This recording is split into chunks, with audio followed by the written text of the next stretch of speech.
오늘 우리에게 주시는 말씀은 디모데전서 6장 11절에서 16절 말씀입니다. 오직 너 하나님의 사람아, 이것들을 피하고 의와 경건과 믿음과 사랑과 인내와 온유를 따르며 믿음의 선한 싸움을 싸우라. 영생을 취하라. 이를 위하여 내가 부르심을 받았고 많은 증인 앞에서 선한 증언을 하였도다. 만물을 살게 하신 하나님 앞과 본디오 빌라도를 향하여 선한 증언을 하신 그리스도 예수 앞에서 내가 너를 명하노니 우리 주 예수 그리스도께서 나타나실 때까지 흠도 없고 책망 받을 것도 없이 이 명령을 지키라. 기약이 이르면 하나님이 그의 나타나심을 보이시리니 하나님은 복되시고 유일하신 주권자이시며 만왕의 왕이시며 만주의 주시요 오직 그에게만 죽지 아니함이 있고 가까이 가지 못할 빛에 거하시고 어떤 사람도 보지 못하였고 또 볼 수 없는 이시니 그에게 존귀와 영원한 권능을 돌릴지어다. 아멘. 저와 여러분이 함께 디모데전서의 말씀을 읽었는데요. 디모데전서는 사도 바울의 영적 아들인 디모데를 향해서 쓴 책입니다. 다른 말로 이야기하면 목회 서신이라고도 하는데 그에게 이 편지를 주며 목회의 원리와 지침을 가르쳐주는 걸 볼 수 있고요. 이 내용을 통해 교회 구성원이 되어졌던 사람들을 향하여서 일반적인 사역과 특별적인 사역은 어떻게 감당해야 되는지 사람들을 구분하며 그들을 하나님의 은혜로 이끌어야 될 것을 가르쳐준 책이라고 볼 수가 있습니다. 우리는 이 디모데전서를 통해서 함께 봐야 되는 것이 영적 아들 디모데에게 사도 바울이 정말 하나님의 뜻과 영광을 위해서 어떤 중심을 갖고 나아가야 될지를 얘기했다는 거예요. 디모데라는 사람 하나가 세워져서 소아시아 7교회를 담당하며 또 모범이 되어야 되는 사람이 되어졌기 때문에 그를 말씀으로 세우는 목적을 가졌다는 겁니다. 저와 여러분은 오늘 이 나누는 말씀을 통해서 오늘 본문이죠. 디모데전서 6장 11절에서부터 16절까지 이 말씀을 토대로 우리가 진짜 하나님의 사람이라고 한다면 내가 무엇을 추구하며 바라며 원하고 나가야 되는가 살펴보시면서 오늘 여러분들의 삶 속에 하나님의 사람으로서 맺어야 될 열매인 구원의 열매가 삶의 발자취 가운데 맺혀지는 귀한 은혜가 있게 되기를 간절히 소망합니다. 그래서 오늘 이 말씀은 구원받은 자에게 주시는 말씀이에요. 그럼 여러분들이 구원받은 자라고 한다면 내가 무엇을 의지하고 붙잡으며 무엇을 추구하고 살아야 되는지를 스스로 질문을 던지셔야 될 것이라는 거예요. 우리의 목적은 그냥 교회를 단순히 나오는 게 아니라 예수를 믿어 영생하는 데 목적을 두고 있습니다. 오늘 여러분들과 제가 이 말씀을 통해서 영생을 여러분들이 받아 누리시기에 부족함이 없는 귀한 은혜가 함께 하시기를 간절히 소망합니다. 그래서 오늘 본문 보시면 11절 이 말씀을 토대로 해서 내가 하나님의 사람이라고 한다면 무엇을 피하고 무엇을 따라야 되는가 라는 말씀으로 오늘 말씀을 포문을 열고 있다는 겁니다. 11절 한번 읽어볼까요? 읽어보겠습니다. 시작. 오직 너 하나님의 사람아 이것들을 피하고 의와 경건과 믿음과 사랑과 인내와 온유를 따르며 아멘. 이 말씀 자체는 구원받을 대상자에게 준 게 아니라 이미 구원을 받은 사람, 하나님의 사람으로 회복되어진 자에게 준 말씀이라는 걸 알 수 있습니다. 우리가 진짜 하나님 주신 은혜를 통해서 새롭게 되어지는 역사를 경험했다면 이제는 우리는 누구의 사람이요? 그리스도 예수의 사람. 오늘 본문 속에서는 하나님의 사람이라는 거예요. 예전에는 마귀의 종노릇하며 아버지의 뜻을 거역하면서 살았던 존재였을 수 있지만 하나님의 역사하심을 통해 하나님의 사람으로 변모되어졌다는 거예요. 이거는 새롭게 태어나지 않으면 불가능한 겁니다. 그래서 혈통으로 되는 것도 아니고 육정으로 되는 것도 아니고 사람의 뜻으로 되는 것도 아니고 하나님께로서 난 자. 그러니까 하나님의 속성이 그 안에 깃들인 자라는 것을 얘기하는 겁니다. 그럼 오늘 우리가 새롭게 태어남으로 하늘 생명인 그리스도와 함께 연합한 자라고 한다면 우리에게서 나타나야 되는 것은 바로 하나님이 가증스러워하고 역겨워하고 싫어하시는 것들로부터 우리는 피해야 될 것과 하나님이 원하시고 바라시는 것에 대해서는 추구하며 나가야 될 것이라는 거예요. 그래서 본문 속에서 보게 되면 이것들을 피하고 라는 말씀이 있어요. 무엇을 피하라는 것일까요? 10절 말씀을 통해서 우리가 이 내용을 근거를 잡으면 돈을 사랑하는 것이 뭐의 뿌리가 된대요? 일만하게 뿌리가 된다. 돈을 사랑하는 것으로부터 우리 인생 자체가 피해야 된다라는 것을 이야기를 하고 있다는 거예요. 그래서 돈을 사랑한다라고 하는 이 단어가 두 단어로 합성되어진 거예요. 하나는 돈, 쉽죠? 하나는 돈, 하나는 뭐예요? 무언가를 사랑하는 사람. 그래서 무언가를 사랑하는 사람은 휠로스라는 단어에서 왔고요. 돈이라고 하는 거는 아르귀로스라는 단어에서 왔어요. 아르귀로스. 아르귀로스가 상징하고 있는 게 중요한데 아르귀로스는 은전이라는 뜻을 갖고 있습니다. 그러면은 요거를 풀이하면은 어떤 단어가 되는 거예요? 은전을 사랑하는 사람. 그러면 그 은전이라는 단어 하나만 더 살펴본다면 아르귀로스라는 그 뜻이 어디서 왔냐면 빛나다, 빛나다라는 거에서 왔다는 거예요. 은전 자체가 빛이 나잖아요. 그러면 오늘 우리가 진짜 사랑해야 되는 거는 본질의 빛인데 비본질의 것을 의지하고 사랑하는 사람들이 있다는 거예요. 그러니까 세상은 두 종류로 나눠지는 거죠. 본질의 빛, 오직 하나님의 은혜와 사랑을 사랑하는 자, 그리고 비본질의 빛, 뭘 사랑하는 자요? 돈을 사랑하는 자, 두 부류로 나눠진다는 거예요. 그럼 오늘 우리가 이 말씀 속에서 살펴봐야 되는 것은 나라고 하는 존재는 바로 일만 악의 뿌리가 되어지는 돈을 사랑하는 자인가, 아니면 이제 돈으로부터 피하여서 하나님이 바라고 원하는 것을 사랑하는 존재인가 살펴볼 필요성이 있다는 겁니다. 그래서 여기 보면 일만 악의 뿌리가 된다라는 단어가 있어요. 일만 하면은 우리가 생각할 때 만 가지를 얘기할 수도 있는데 그 이상이 되어질 수 있는 거예요. 그래서 일만이라고 하는 이 단어가 파스라고 하는 데서 왔는데 파스가 상징하고 있는 게 뭐냐면 모든 것.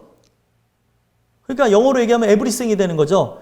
그 어떤 것이라 한다 할지라도 악의 뿌리로 만들어버린다는 거예요. 돈 자체가. 그래서 예수님이 하신 말씀을 보게 되어지면 세상을 사랑하는 것은 바로 재물을 사랑하는 것이고 하나님을 사랑하는 것은 그의 말씀과 은혜 안에 거하는 것이다라는 것으로 두 부류로 나눴다는 거예요. 오늘 우리가 진짜 두 주인을 섬길 수가 없습니다. 하나님을 사랑할 것인가 아니면 세상에 어떤 본질적으로 보여지는 재물을 사랑할 것인가 두 가지로 나눌 것인데 내가 하나님의 사람이 되어졌다면 이제는 어떻게 하라는 거예요? 이것들로부터 피하라는 거예요.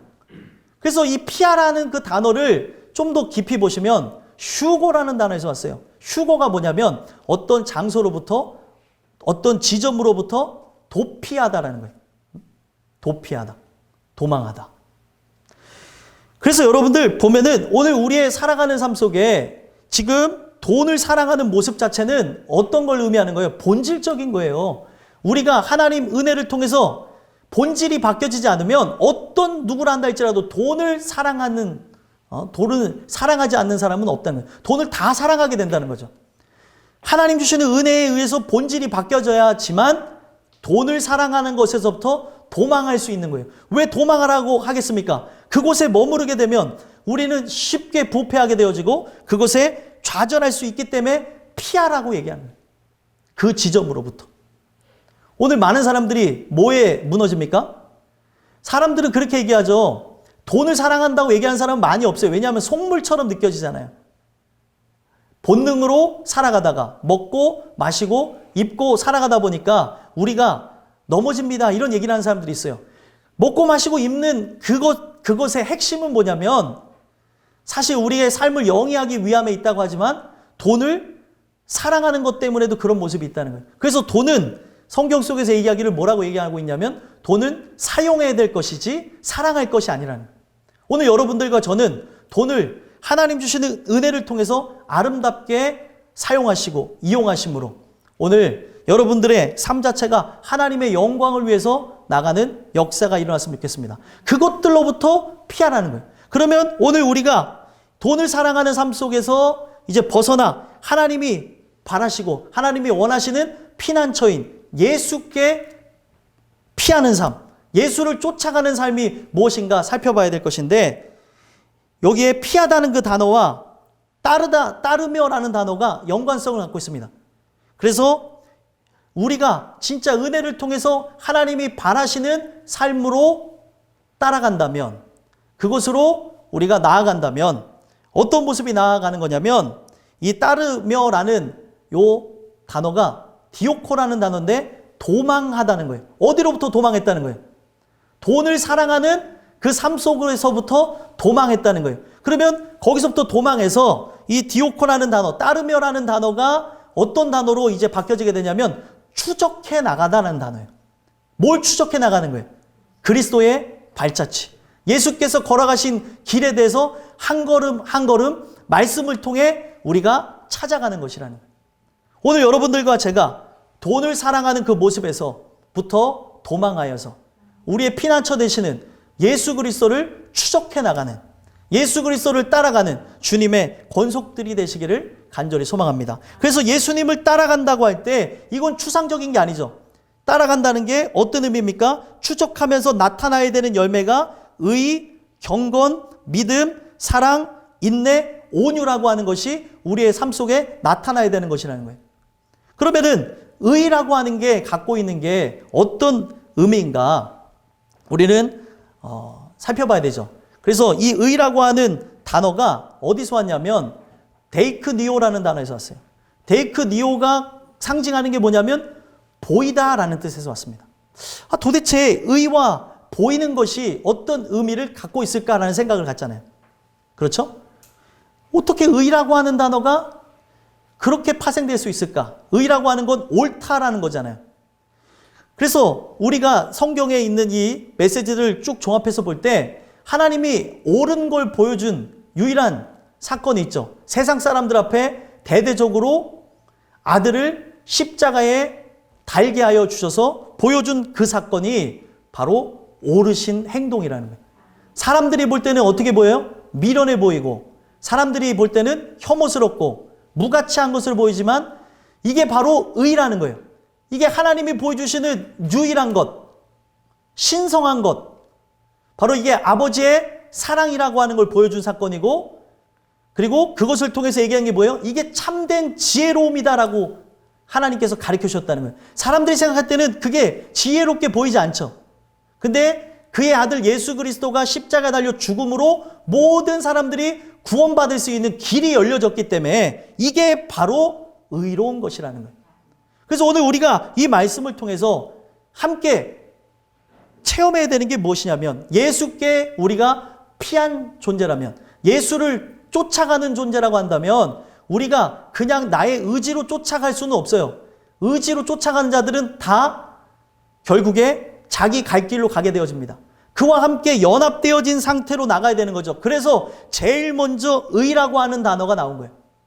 그러면은 그 올 이상의 옳은 것이 무엇인지를 보여주는 그 사건, 바로 그게 무엇입니까? 십자가 사건이라는 거예요. 십자가 사건을 경험해야 하나님의 지혜의 그 뜻이 무엇인지를 알 수 있고, 하나님 사랑이 무엇인지 알 수 있고, 하나님이 우리를 얼마나 소중히 여기는지를 알게 되어지는 거예요. 그래서 예수님을 통해서 세우신 그 옳으신 행동, 그 십자가 사건을 모든 영혼들을 구원하기 위해 뭘로 세우셨습니까? 진리의 십자가로 세웠다는 거예요. 우리는 그 진리의 십자가를 경험한 자라고 한다면, 내가 그 진리의 십자가를 눈으로 목도하고 경험한 자라고 한다면 이제부터는 어떤 삶을 살아가야 되는 거예요? 하나님 그 나라를 의지하며 하나님의 그 뜻을 이 땅 가운데 이루기 위해서 예배자로 살아가야 된다는 겁니다. 그래서 그 다음에 나오는 단어가 뭐예요? 경건이라는 거예요. 그래서 이 경건이라고 하는 이 단어를 보게 되면, 경건이라는 단어는 두 단어가 합성되어져서 만든 것인데, 유라고 하는 단어, 좋다라고 하는 단어와 세보마이라는 단어가 합성어가 되어져 있는 겁니다. 그래서 유와 세보마이가 합성되어져서 나온 게 뭐냐면, 그 세보마이라는 단어는 경배하다, 그리고 숭배하다, 헌신하다, 예배하다는 그런 뜻에서 왔거든요. 그러면은 우리가 이 두 단어를 합성해서 보면 뭐예요? 좋은 예배를 드리는 것. 우리의 삶 속에 그 좋은 그 예배를 경배로 올리는 것. 이게 바로 경건이라는 거예요. 그래서 경건이라고 하는 거는 여러분들이 기억하셔야 되는 게 뭐냐면 이 시간 드려지는 이 예배만 경건이 아니라 경건은 우리의 삶의 말과 행동이 동반되어진 게 경건이죠. 그래서 이게 조금 이해가 안 간다면 영어로 표현하는 이 경건은 좀 더 우리에게 좀 이해가 하기 쉽습니다. 그 영어로 표현하는 경건은 가들리라고 해요. 가들리. 가들리가 무엇이냐면 갓 아시죠? 갓. 갓이 어떤 뜻을 갖고 있습니까? 하나님. 하나님이라는 뜻을 갖고 있잖아요. 그 하나님이라고 하는 그 뜻에 ly를 붙여가지고 경건이라는 단어를 설명했는데 그게 우리말로 풀이하면 뭐냐면 하나님스러운 행동이 나타난다는 거예요. 그러니까 경건은 다른 게 아니라 내가 진리를 경험했어요. 의의 십자가를 경험했어요. 그것으로 하나님의 은혜를 통해 거듭난 현상들이 삶 속에서 나타나는 거예요. 그래서 그 삶의 발자취마다 드러나는 게 무엇입니까? 그를 경배하는 것, 그를 사랑하는 모습들이 삶 속에서 행적으로 드러난다는 거예요. 그래서 이 시간에 예배를 드리는 것도 중요하지만 이 예배를 통해서 어떤 것이 되어지는 게 중요한 거예요? 삶이 예배로 바뀌어지는 것. 바로 삶이 바로 여러분들의 그 아버지께 온전하게 드려지는 것. 이걸 경건이라고 하는 거예요.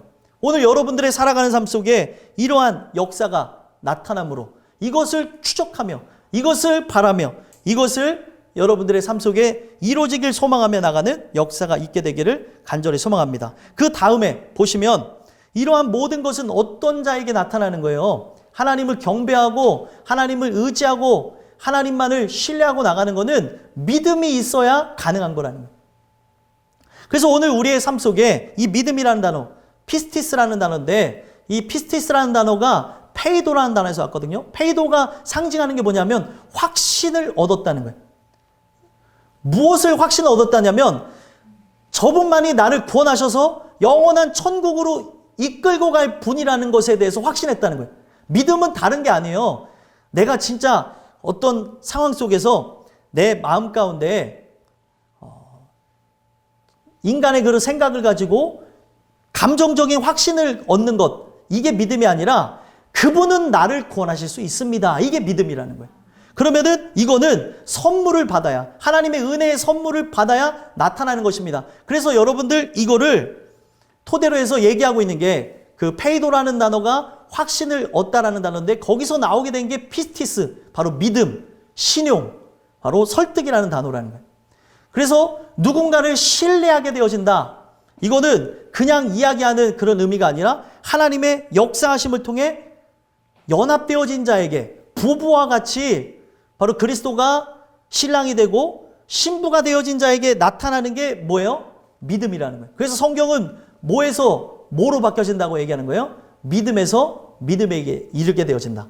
하나님이 바로 우리를 바로 아내와 같이 삼으시면서 우리로 하여금 끝까지 신뢰하시고 신용하시고 우리로 하여금 하나님의 놀라운 것을 바라다 보며 이 땅에 썩어질 가치를 바라보는 게 아니라 영원한 가치를 바라보도록 계속해서 이야기할 때 어느 한 날 우리에게 들어오는 게 뭐예요? 바로 믿음이라는 거예요.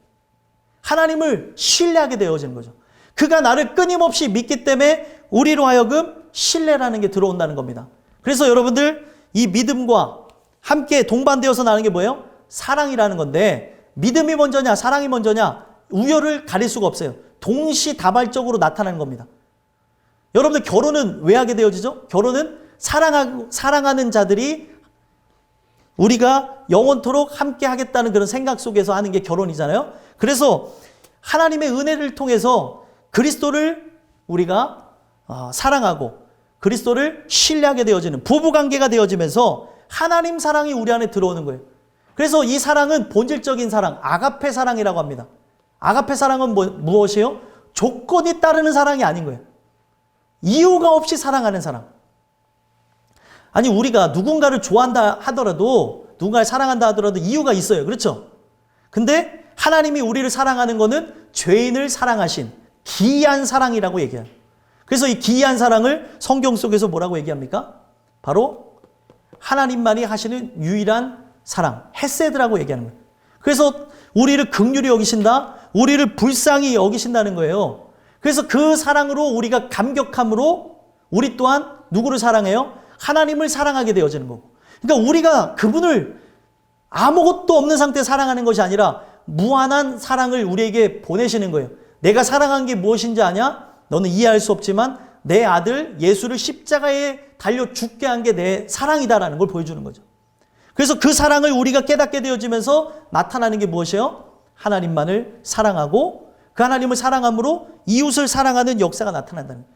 이것이 우리의 삶 속에 나타날 수 있도록 계속해서 추적하고 계속해서 열매로 나타날 수 있도록 말씀과 기도에 전무해야 될 것을 얘기하는 거예요. 그래서 여러분들 의, 경건, 믿음, 사랑이 나타나는 자라고 한다면 그 다음에 나타나는 게 무엇이에요? 인내라는 거예요. 인내. 인내는 아무나 하는 것이 아니라 부부 관계가 형성이 되어진 하나님이 바로 우리의 은혜를 통해 신랑 같은 분이 되시고 신부와 같이 하나님의 은혜를 통해 세워진 자만이 할 수 있는 게 뭐예요? 인내입니다. 왜 제가 그렇게 말씀드리냐면 인내라고 하는 이 단어가 두 단어가 합성이 되어서 만들어진 거예요.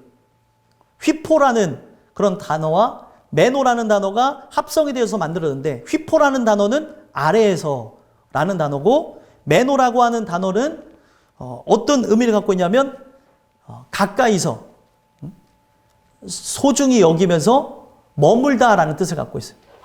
그러니까 이거는 부부관계를 통해서 누군가를 기다릴 때 쓰는 단어가 되는 거죠. 그래서 저는 이 인내라는 단어가 저한테는 와닿고 은혜가 되어진 게 예수 그리스도는 우리와 부부관계를 맺은 존재로서 우리의 처소를 예비하러 천국으로 가셨죠. 우리는 어디에 거하고 있어요? 그분은 천성에 거하지만 우리는 이 땅에 아래에서 거하고 있잖아요. 그 아래에서 우리는 머무르는데 그냥 머무르는 것이 아니라 신뢰관계가 형성되어진 상태로 그분을 기다린다는 거예요. 그러니까 부부한테만 나오는 거죠. 출장 나간 신랑을 기다리는 거와 똑같은 거예요. 그분이 우리를 처소로 부르시기 위해서 모든 준비를 마친 다음에 강림하실 것이기 때문에 그때까지 우리는 어떻게 하는 거예요? 참고 기다리며 인내한다는 겁니다. 그래서 우리는 아래에 거하고 땅에 거하지만 하늘에 속한 자로 그분과 연합한 자로 계속해서 기다리는 거예요. 하나님의 때가 이르면 여러분과 저를 어떻게 하시기 때문에요? 데리러 오실 것이기에 그 재림의 날을 바라보며 살아가게 되어진다는 겁니다.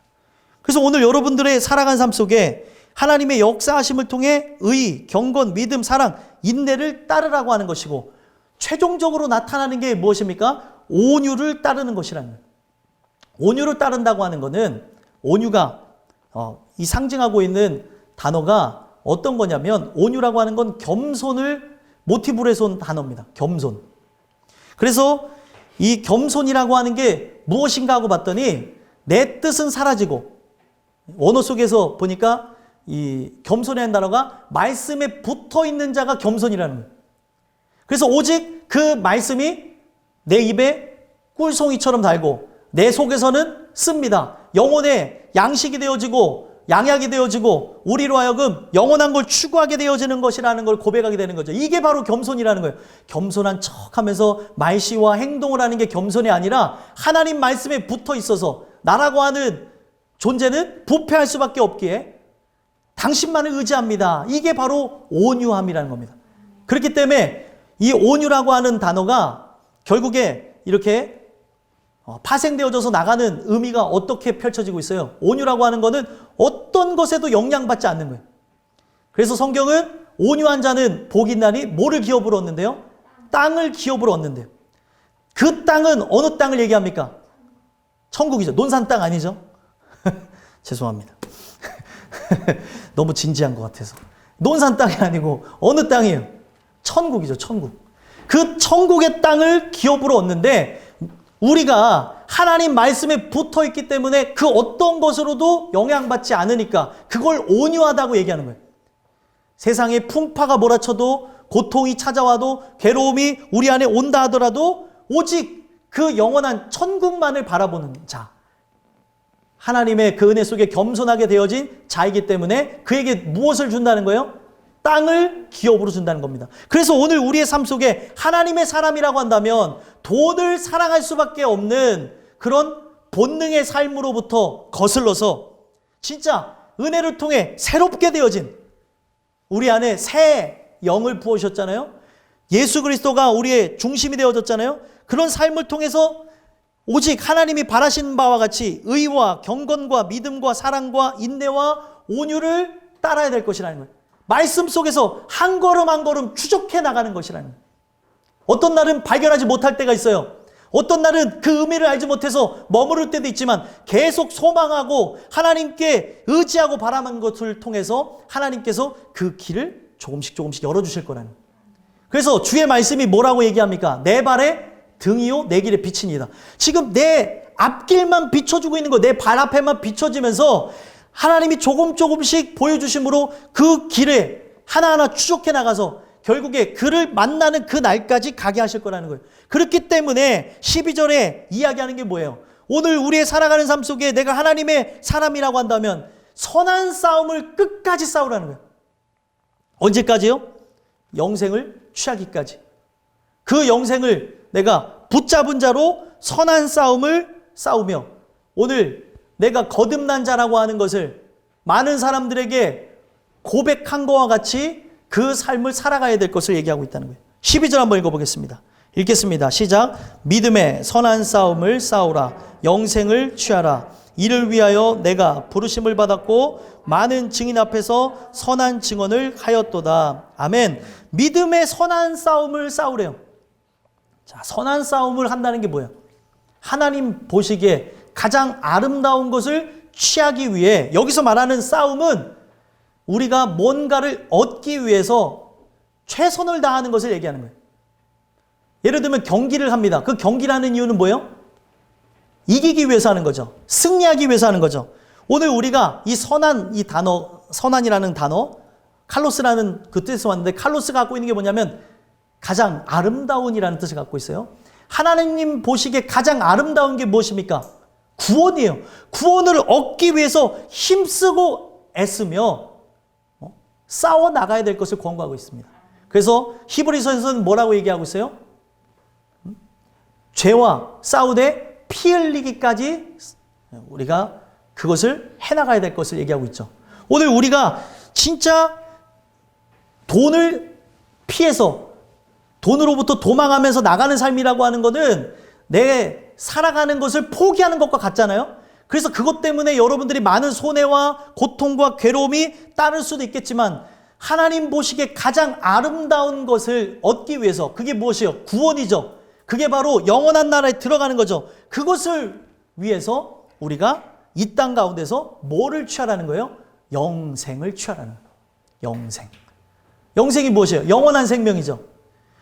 그래서 오늘 우리가 영원한 생명을 취하라고 하는 것은 어떤 미래적인 표현이기도 하지만 너가 영생을 얻은 것과 같이 그 영생을 주시는 그 나라에 들어가야 될 것을 얘기하는 거예요. 그래서 오늘 우리가 영생은 어떻게 얻는 겁니까?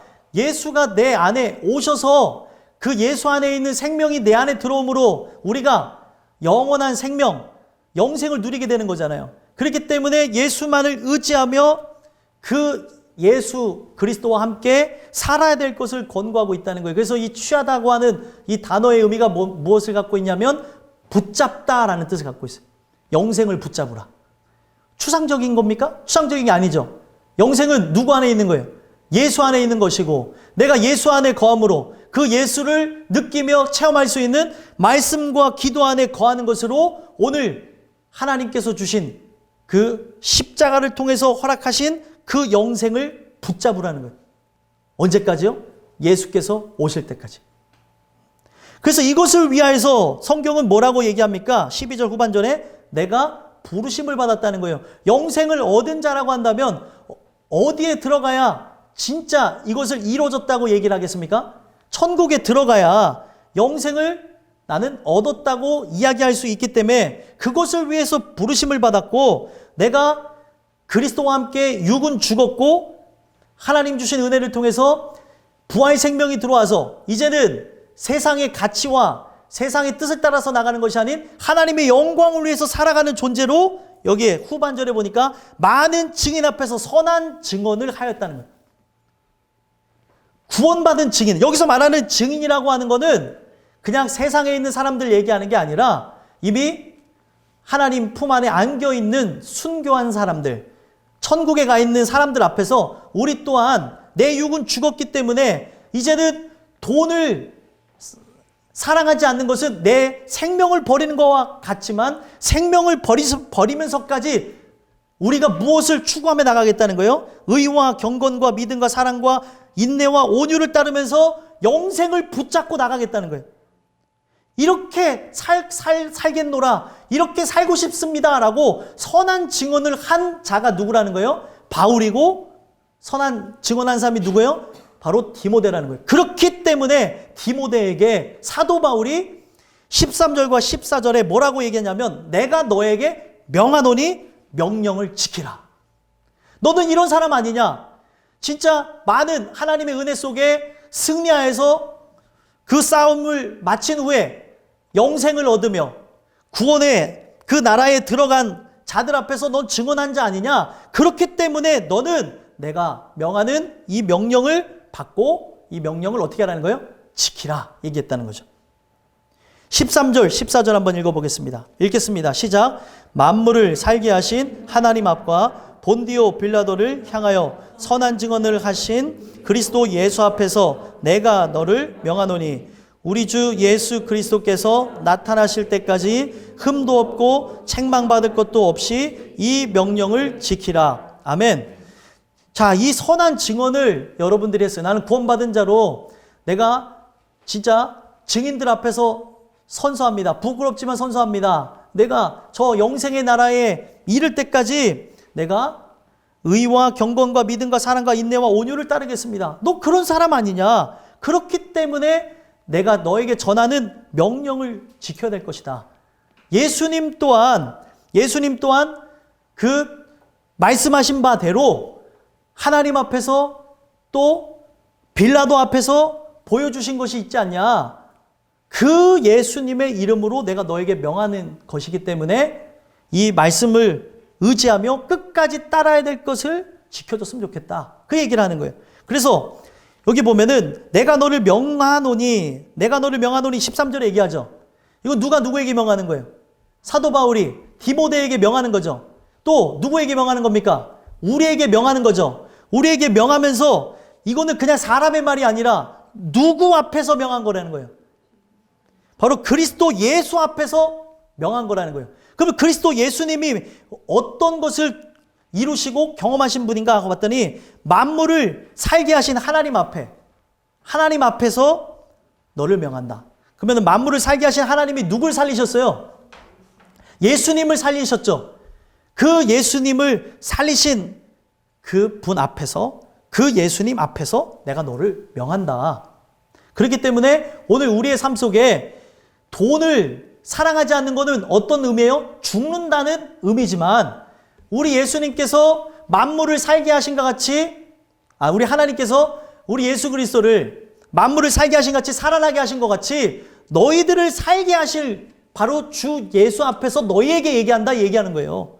그러니까 이건 얼마나 가슴 떨리고 또 뭐라 해야 될까요? 말로 표현이 안 되는데 벅찬 말씀이냐는 거예요. 그 예수님을 살리신 그 하나님이 누구 또한 살리겠다는 거예요. 나 또한 살리겠다는 거죠. 너가 돈을 사랑하지 않는 것으로 혹 너의 생명을 해하거나 또 나락으로 떨어지는 일이 있을지라도 만물을 살게 하시니가 예수를 살린 것처럼 바로 너를 살릴 것이다. 나는 그 살리신 예수 앞에서 너에게 면한다 얘기하는 거예요. 그리고 또 한 가지 얘기한 게 누굽니까? 본디오 빌라도를 향하여서 선한 증언을 하신 본디오 빌라도에게 예수께서 증언을 하셨죠. 죽기 전에 증언하셨고 그 죽으시려고 하는 목적이 뭐예요? 이 땅에 오신 인자로서 우리의 죄를 도말하기 위해서 죽으신 분이죠. 그래서 예수님께서 그 빌라도에게 뭘로 또 증언하시는지 아십니까? 부활하심으로 증언했다는 거예요. 그러면 오늘 우리가 이 빌라도가 결국에는요, 예수 그리스도를 처음에는 그렇게 죽이는 자로 성경에 기록되어졌지만 그가 부활하신 것을 믿게 되어지면서 빌라도 고백서를 보게 되면 예수를 믿고 죽었다는 거예요. 오늘 우리의 살아가는 삶 속에 이런 악한 빌라도까지도 부활을 믿지 못했던 그에게 죽으심만 보여준 게 아니라 부활하심으로 증언한 것처럼 그 예수님을 의지해서 너에게 명하는데 너는 이 명령을 지켜라. 이 명령을 지키면 어떻게 되어진다는 거예요? 너 또한 예수께서 부활하셨던 것처럼 너는 그 예수를 믿음으로 죽어도 살겠고 무릇 살아서 믿는 것이라고 한다면 영원히 죽지 않을 것이다. 그렇기 때문에 너는 너의 삶 속에 예수 그리스도께서 나타나실 때, 너의 신랑으로 나타나실 때 14절에 어떻게 나타나기를 바란다는 거예요. 흠도 없고 책망받을 것이 없이 나타나기를 바란다는 거예요. 그래서 여러분들 삶 속에 흠도 없이 책망받을 것이 없이 이 명령을 지키며 그렇게 예수와 함께 나타나는 그 삶은 어떻게 해야 나타나는 겁니까? 의와 경건과 믿음과 사랑과 인내와 온유를 따를 때 바로 여러분들은 흠도 없고 책망받을 것도 없이 보존될 것을 저는 확신합니다. 이렇게 살기를 소망해야 된다는 거예요. 우리는 누구의 신부입니까? 그리스도의 신부로 부름을 받았기 때문에 그날에 그렇게 들어가기를 바란다 하면서 사랑하는 영적 아들 디모데에게 뭐라고 한 거예요? 너 하나님의 사람아. 네가 하나님의 사람이라고 한다면 이것을 바라며 추구해야 된다는 거예요. 흠 없고 책망받을 것이 없는 게 무엇입니까? 흠이 없다는 것은 외형적으로 흐트러지거나 어그러진 것이 없는, 그러니까 아름답게 보존되어진 상태를 얘기하는 거예요. 오늘 우리가 선한 싸움을 싸우라고 하는 이유가 뭐예요? 이 싸움을 통해 여러분들에게 나타날 것은 여러분들의 삶 속에 승리밖에 없을 것입니다. 그렇기 때문에 흠도 없는다고 하는 것은 오늘 우리의 인생 속에 영적인 부분 속에서 그가 보실 때 진짜 순결한 신부로서 어떤 죄악 투성이 가운데 우리의 삶에 어떤 흔적이 남은 상태로 남는 것이 아니라 이 흠도 없다는 게 점도 없는 일그러진 모양이 없는 온전한 상태, 오직 그리스도만을 기다리면서 정조를 지킨 자와 같이 나갈 것을 얘기할 때 흠도 없는다는 걸 얘기하는 거예요. 그리고 책망받을 것이 없다는 것은 어떤 의미예요? 결백한, 거짓이 없는 깨끗한 모습으로 나가기를 소망하면서 이 명령을 지키라 했다는 거예요. 왜 이걸 지켜야 됩니까? 예수가 어떤 분이기 때문에 그 예수가 걸어가신 길을 추적하면서 의, 경건, 믿음, 사랑, 인내, 온유를 따라가야 될 것이며 왜 그분을 우리는 기다려야 되는 거예요? 여러분들이 진짜 은혜를 통해서 거듭난 존재라고 한다면 우리는 그분의 누구라고요? 신부라는 거예요. 신부. 그래서 그가 결국에 15절, 16절에 얘기하는 게 뭐예요? 우리로 하여금 누구에게로 인도하시기 때문에 그렇습니까? 하나님께 인도하시는 그런 분이기 때문에 하나님 앞에 어떤 누구도 나갈 수 없는데 하나님 앞에 나갈 수 있는 매개체, 연결하실 수 있는 유일한 통로가 되기 때문에 그의 길을 추적하며 나가야 될 것과 그를 기다리며 여러분들의 삶을 거기에 초점을 두고 나가야 된다는 거예요. 돈이 아니라는 거죠. 오늘 많은 사람들이 성경에 있는 내용대로 얘기하는 거예요. 이 세상 사랑함을 딱 하나로 하나님은 정리했습니다. 무엇이라고요? 돈을 사랑하는 거. 둘 중에 하나예요. 돈을 사랑하느냐, 하나님을 사랑하느냐. 여러분들 하나님을 사랑한다고 한다면 여러분들이 살아가는 삶 속에 가치를 돈에 두지 마시고 이 돈은 이용하고 사용하는 걸 통해서 예수를 기다리는 거에 목적을 두고 나갔으면 좋겠습니다. 돈은 여러분들 수단이지 목적이 아니에요. 근데 오늘날 많은 사람들이 먹고 마시고 입고 한다고 하다가 어떤 일이 일어나는 거예요? 분명히 먹고 마시고 입으려면은 어떻게 해야 돼요? 돈을 벌어야 되죠. 그래서 돈이라고 하는 거는 우리가 수단인 것은 아는데 그 수단을 의지하고 나가다가 돈을 사랑하게 되어지고 돈에 매몰되고 빠지게 되어져서 내가 어떤 존재인지를 잃어버리게 되어진다는 거예요. 오늘 여러분들과 저는 우리를 저 영원한 천국으로 이끄시기 위해서 처소를 예비하러 가신 그리스도가 오실 날이 약속되어졌기 때문에 오늘 여러분들이 예수와 은혜를 통해 연합한 자라고 한다면 그분을 기다리는 거에 초점을 두고 돈을 수단으로 여기면서 살게 되어지는 귀한 역사가 있게 되기를 간절히 소망합니다. 여러분들 돈으로부터 도망하라고 한 이유가 있죠? 돈으로부터 도망하라는 이유가 뭐예요? 돈으로 우리는 인하여 살기 때문에 이거는 목숨을 내어놓은 것과 같다고 얘기하는 겁니다. 그렇기 때문에 여러분들 이 말씀을 통해서 돈을 사랑하는 모습 속에서 벗어나 오직 예수 그리스도가 나를 구원하러 오신다. 그걸 초점을 두고 그 분을 통해서 영원한 나라에 들어가는 역사가 있게 되길 간절히 소망합니다. 15절 16절 마지막으로 읽어보겠습니다. 읽겠습니다. 시작. 기약이 이르면 하나님이 그의 나타나심을 보이시리니 하나님은 복되시고 유일하신 주권자이시며 만왕의 왕이시며 만주의 주시며 오직 그에게만 죽지 아니함이 있고 가까이 가지 못할 빛에 거하시고 어떤 사람도 보지 못하였고 또 볼 수 없는 이시니 그에게 존귀와 영원한 권능을 돌릴지어다. 아멘. 자, 하나님의 그 속성에 대해서 찬양하는 내용으로 끝을 맺고 있습니다. 그 하나님은 영원한 천국을 주실 수 있는 분이기 때문에 누구와 연합해야 되는 걸 얘기하는 거예요. 예수님과 연합함으로 우리가 하나님의 나라에 들어가는 것으로 최종적으로 이야기를 하고 있다는 거예요. 그래서 여러분들 15절에 보면 기약이 이르면 이런 말씀이 있어요. 기약이 이른다는 게 뭐예요? 재림의 날이 이르면 그 재림의 때에 예수께서 오실 때에 하나님이 누구를 보여주신대요? 예수 그리스도를 나타나심으로 보이게 하실 거라는 거예요.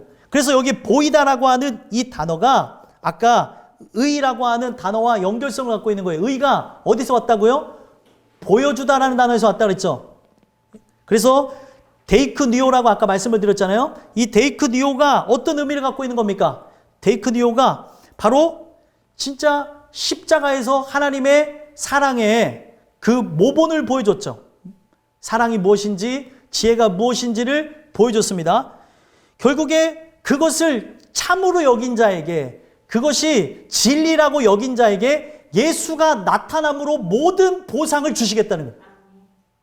그러니까 얼마나 여러분들 우리에게 가슴 떨리는 말씀이냐는 거예요. 이거를 본 자가 예수를 보게 되는 거예요. 진리를 본 자, 예를 들면 십자가 사건을 눈으로 본 것처럼 체험한 사람, 아, 그가 진짜 나를 위해 죽으시고 나를 위해 부활하셨구나, 이거를 체험한 사람만 예수의 재림을 보게 될 거라는 거예요. 그러면 오늘 이 말씀 속에서 오늘 우리가 끊임없이 주님의 뜻을 거역하며 나가는 이유가 뭐예요? 아직까지 의를 경험하지 못했기 때문에 십자가 사건을 내가 눈으로 목도한 것처럼 실제 시공간을 초월해서 경험하지 못했기 때문에 오늘 우리가 아직까지도 돈을 사랑하며 이 세상에 빠져서 허우적거리고 하나님이 볼 때 무가치한 것을 사랑하면서 나간다는 거예요. 악은 무가치하다는 그 의미에서 왔고요. 나쁜 의미에서 왔고요. 악이라고 하는 것은 하나님 보시기에 가증스러운이라는 뜻에서 왔다는 거예요. 무가치한 것. 그러면은 유가치한 건 무엇이에요? 선이죠. 유가치한 건 무엇이에요? 그 예수와 함께 그 나라에 들어가는 게 유가치한 거라는 거예요. 근데 오늘 많은 사람들이 그런 가치를 위해서 나가야 됨에도 불구하고 무가치한 것을 사랑하고 나가기 때문에 오늘 우리의 살아간 삶 속에 내가 하나님의 사람이라고 한다면 어디부터 돌아봐야 되는 것? 내가 의를 경험했는가? 하나님의 의가 나타나서 어떻게 한대요? 믿음에서 믿음에 이르게 한다는데 그 의가 나타나서 나를 구속하시는 십자가 사건을 경험했는가 봐야 된다는 거예요.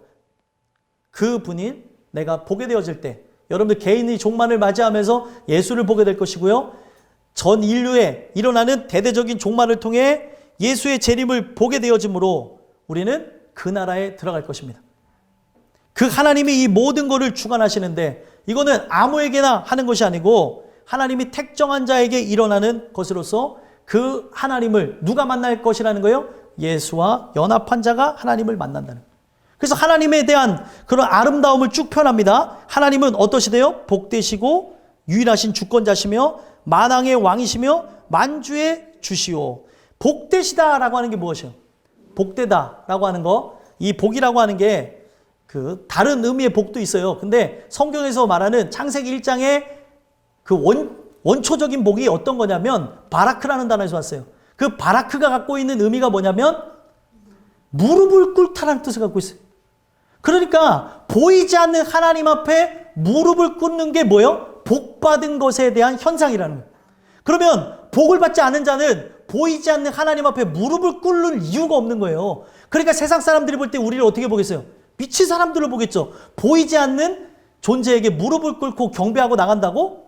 사람들은 손가락질하고 비웃습니다. 근데 역으로 보게 되면 그들이 그렇지 못한 이유가 뭐예요? 그들은 복받지 않았기 때문에 무릎을 꿇을 이유가 없는 거예요. 진짜 주인이 누군지를 모른다는 겁니다. 그래서 복되시다라고 하는 것은 우리로 하여금 복을 주시는 분으로서 복 주신 분한테 경배하게 되는 것, 무릎을 꿇게 되어지게 만드시는 분이다라고 얘기하는 거죠. 아, 하나님이 온 세상의 주인이시구나, 창조주구나, 그걸 깨닫게 되는 거예요. 나는 피조물이구나. 여러분들, 복 받은 현상은 여러분들이 피조물임을 깨닫고 그분의 뜻 가운데 거하기를 소망하며 아버지의 영광을 위해서 나아가는 게 바로 복 받은 현상이라는 거예요. 그래서 그분이 우리를 어떻게 하신대요? 유일하신 주권자. 유일하신 주권자라는 거는 이 내용 속에서 얘기하는 게 뭐예요? 그분만이 힘과 능력을 갖고 있는 분이라는 거예요.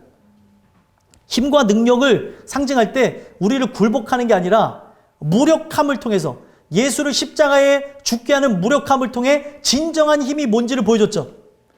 이게 미련해 보이고 무가치한 것이라고 보이지만 이것을 믿고 의지하는 자, 거기 앞에 나가서 무릎 꿇는 게 그게 뭐예요? 복받은 현상이에요.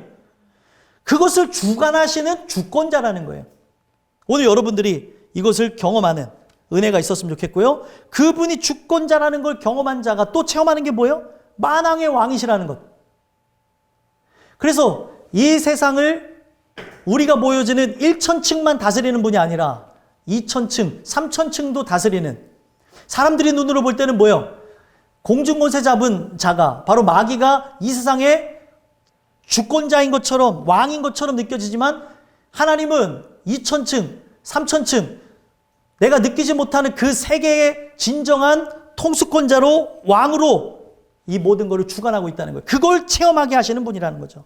그리고 만주의 주시오. 만주의 주시라는 건 뭐예요? 모든 것의 주인이 되어진다는 거예요. 그러니까 왜 모든 것의 주인이 된다고 얘기합니까? 이 세상이 뭐에서 나왔어요? 말씀에 의해서 나왔잖아요. 말씀으로부터 나왔기 때문에 그 말 자체가 주인이 되어진다는 거죠. 그 말이 누구를 상징합니까? 예수님을 상징하는 거예요. 그래서 이 하나님에 대한 표현을 이렇게까지 하는 이유가 뭐예요? 하나님은 이런 분이신데 우리를 이렇게 다스리면서 영원한 천국으로 이끄시는, 복되시고 주권자 되시고 왕이시고 만주의 주신데 반전이 있어요. 16절에 보니까 그 앞에는 어떤 누구도 나가지 못하기 때문에 누가 필요하게 되어지는 거예요? 예수가 필요한 거고, 예수와 연합한 자만 그 안에 들어감으로 하나님의 속성이 내 안에 그대로 들어오는 겁니다. 그러면 우리가 진짜 바라보는 인간편에서 추구해야 되는 속성이 뭐예요? 16절이죠. 하나님 안에 어떤 속성이 나타나야 우리가 어떤 삶의 결과를 맞이합니까? 영생이라고 하는 삶의 결과를 맞이하는 거 아니에요? 그래서 16절 뭐라고 얘기합니까? 오직 그에게만 죽지 아니함이 있고, 누구만 죽지 않는다고요? 하나님만 죽지 않기 때문에 하나님 품속에 독생하신 분이 이 땅에 나타나셔서 사역을 감당하신 거고, 그 사역을 마치시고 하나님 품속에 들어간 거예요. 이거를 천성으로 갔다고 얘기하는 거고, 오늘 우리가 그리스도와 함께 연합함으로 누구의 품속으로 들어가는 거예요? 하나님 품속에 들어가는 걸 얘기하는 겁니다.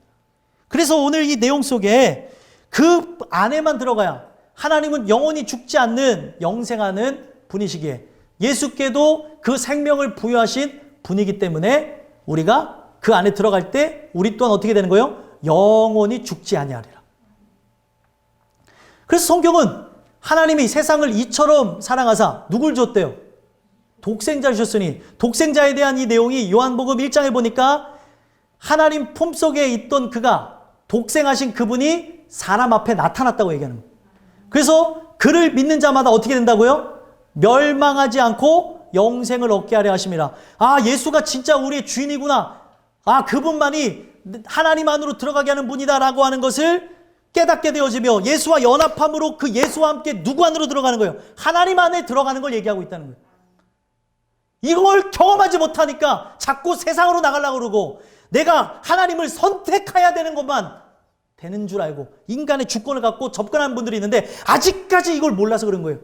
은혜를 통해 이 모든 것이 다 부서지면서 그분이 진짜 유일한 주인이시고 그분이 나를 불쌍히 여기면서 나를 찾아오지 않으면 나는 그 나라에 들어갈 수 없는 존재구나. 이것을 깨달을 때 여러분들이 그때부터 주님을 부르는 부르짖음이 달라지게 되는 거예요.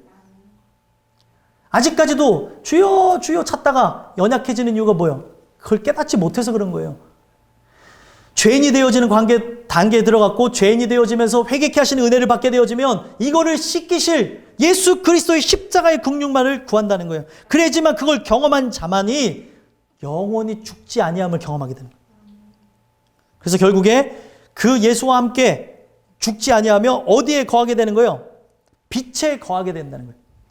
그래서 이 빛도 어떻게 설명하고 있습니까? 가까이 가지 못할 빛에 거하시고, 이 빛은 본질의 빛인데 이 빛을 누가 만드셨어요? 하나님이 만드셨죠. 빛이 있으라는 것과 함께 본질의 빛을 만들었습니다. 이 빛이 비춰오는 장소를 성경에서 뭐라고 표현하냐면 천국이라고 얘기해요. 그래서 여러분들 여기에 보면은 이 빛이라고 하는 것, 이 말씀 속에서 보시면 가까이 가지 못할 빛에 거한다라고 하는 건 그분이 빛을 만들었기 때문에 빛 안에 거할 수 있다는 걸 얘기하는 거예요. 그래서 이 빛에 그분만이 거한다라고 하는 거는 어둠은, 악은 존재할 수 없는 것이라는 거죠. 근데 우리는 육을 입고 있잖아요. 육을 입고 있는 존재가, 죄악투성인 우리가 그분 앞에 그냥 나갈 수 없는 거예요. 그분의 속성은 빛이고 나는 어둠 자체인데 나가면 어떻게 되는 거예요? 어둠은 사라져버리는 거죠. 그렇기 때문에 우리가 예수와 함께 연합한 상태로 그분을 마주할 때 우리 또한 빛 안에 거하게 된다는 거예요. 예수님 또한 어디서 나왔어요? 그분 안에서 나왔잖아요. 그래서 그분이 만드신 빛 안에, 영원한 천성 안에 우리 또한 거할 수 있도록 계속해서 성경은 얘기하는 게 뭐예요? 연합을 권면하고 있는 거예요. 너희들 결합했냐? 결합이 뭐라 그랬어요? 예수 그리스도와 우리가 화평을 맺었느냐? 계속 그것을 언급하는 이유가 바로 그런 이유에 있다는 겁니다. 그래서 결국에 그분 안에 거하면서 우리가 경험하는 게 뭐예요? 어떤 사람도 보지 못하고 볼 수 없는 이신이, 하나님은 우리가 볼 수 없는 분, 우리 인간의 힘과 능력으로는 절대로 그분 안에 들어갈 수도 없고 그분을 마주할 수도 없는 존재입니다. 성경에서 유일하게 얘기하는 존재가 있죠. 하나님을 유일하게 본 분이 누구예요? 예수님이에요. 예수님. 그래서 그분을 통하여서 보지 못하였고 볼 수도 없는 이신 그분을 경험하는 거예요. 그 나라에 들어가서 실제적인 삶을 누리는 겁니다. 그럼 오늘 우리는 왜 예수를 믿어요? 예수를 믿음으로 그 나라에 들어간 것처럼 살기 위해서 시간을 초월한 개념을 통해서 보게 되면 여러분들이 이미 완성되어진 상태로 천국에 들어가 있는 모습 또한 있는 거와 다름없다니까요. 오늘 우리가 이 내용을 바로 깨닫고 예수와 연합하기를 소망하며 그분 안에 있는 그 영생을 붙잡기를 소망하며 의와 경건과 믿음과 사랑과 인내와 온유를 따라가는 모습이 여러분들 안에 있게 되기를 간절히 소망합니다. 이것을 주장하시고 이것을 하시는 분이 하나님이시기 때문에 그 하나님 앞에 우리는 그 하나님이 예수를 통해서 이 길을 여신 거잖아요. 마지막에 뭐라고 얘기하는 거예요? 그에게 존귀와 영원한 권능을 돌릴지어다. 존귀라는 건 뭐예요? 존귀라고 하는 건 가장 귀한 것, 보석과 같은 이 세상에 그 어떤 것으로도 비교할 수 없는 것을 존귀라고 합니다. 바로 하나님이 그런 분이고 그런 분이 예수를 십자가에 달려죽게 하시면서 의라는 걸 보여줬어요. 그 의가 나타나서 믿음에 이르게 하기 때문에 우리는 그에게 존귀를 올려야 되는 거고 또 뭐를 돌려야 되는 거예요? 영원한 권능. 영원한 권능이라는 건 뭐예요?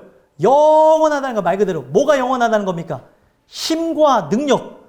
그의 힘과 능력은 우리를 죽음에서, 사망에서 우리를 부활케 하심으로 영생을 누리는데 영원토록 누릴 수 있는 능력이라는 것. 힘이라고 하는 것은 어떻게 됩니까? 소진되기 마련인데 힘이 소진되어지지 않고 능력이 소진되지 않아서 여러분들로 하여금 끝까지 승리하게 되어진다는 거예요. 그렇기 때문에 성경은 뭐라고 얘기하는 겁니까? 너 하나님의 사람아, 이것들을 피하고 바로 돈을 사랑하는 것으로부터 피하여서 바로 아까 말씀드린 뭐예요? 의와 경건과 믿음과 사랑, 인내와 온유를 따를 때 오늘 우리가 영생을 붙잡는 것이고, 영생을 붙잡으며 나갈 때 흠도 없고 책망할 것도 없이 보존되어진 상태로 영광의 주님을 만나게 된다는 거예요. 그 영광의 주님을 그렇게 만나게 되어진 그 하나님의 사람이 여러분들이었으면 좋겠어요. 그래서 결국에 이 말씀을 토대로 해서 여러분들과 제가 하나님의 사람이라고 한다면 예수 그리스도를 대망하며 예수 그리스도가 오시기를 바라는 것에 모든 초점을 맞추며 나가시는 걸 통해 그 예수와 함께 하나님의 거하시는 것, 바로 하나님 품속에 들어간다고도 하는 그 영원한 나라에 들어가게 되어지는 자가 바로 여러분들, 하나님이 사랑하는 하나님의 사람들이 되시기를 주 예수 그리스도의 이름으로 간절히 소망합니다. 기도하겠습니다.